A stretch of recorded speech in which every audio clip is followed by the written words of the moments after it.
We all have problems in our lives, but the way we approach them can determine whether or not we actually solve them. And I'll give you the main idea right now. Identify the problem. That process might require some deep thought. It might require some personal reflection. It might even require you to dig deep until you get to the root of the issue. But at the end of it all, you'll be better off. Hello, and welcome back to another episode of The Thoughtversation. Today's video is about problem solving, and I'm going to tell you common mistakes that people make when solving problems and how to avoid those mistakes. So like I said before, you can't solve a problem unless you know what the problem actually is. There are a whole lot of guides floating around on the internet about how to solve problems, but they all have one thing in common.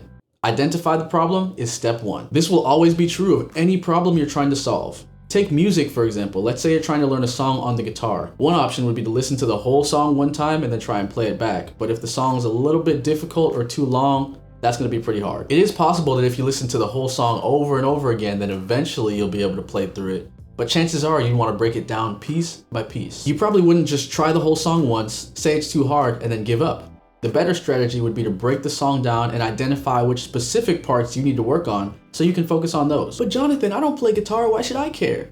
Good question.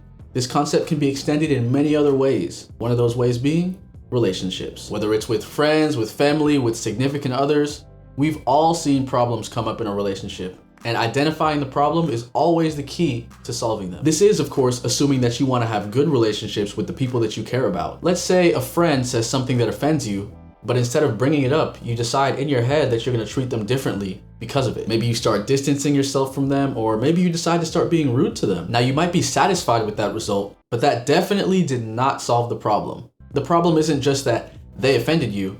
If you treat that as the problem, there aren't many solutions. The real problem is the specific things they said or did to offend you. When you identify those as the problem, then you can actually have a conversation and hopefully solve the issue. In summary, until you address the specifics, the problem will not be solved. It's very easy to forget about this concept during conversation, especially in a heated conversation. You might be upset, and maybe rightfully so because of something they did, but all you want to do is lash out and tell them how bad of a person they are. But as you can probably guess by now, that won't solve the problem. Even during anger, you have to remember to identify what the true problem is.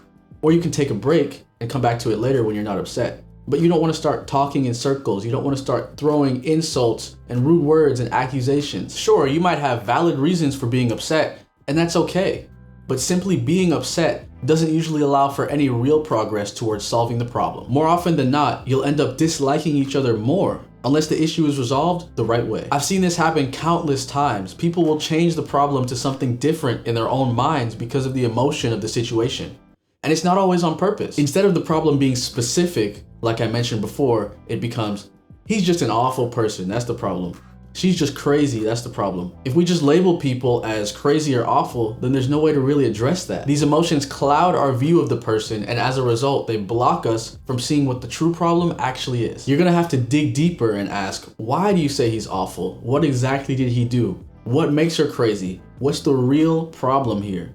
Those are the questions that will lead to progress. So again, the goal with this video is to get one message across. Whenever you're faced with a problem in your personal life, in your communication, in your life in general, identify the problem. Truly identify it. Try to get to the root cause of the issue. And only then will you actually be able to take steps towards solving the problem. Let me know in the comments if this has been helpful. And fun fact, assertiveness actually helps you with problem solving too. Check out this video for some information about that. See ya.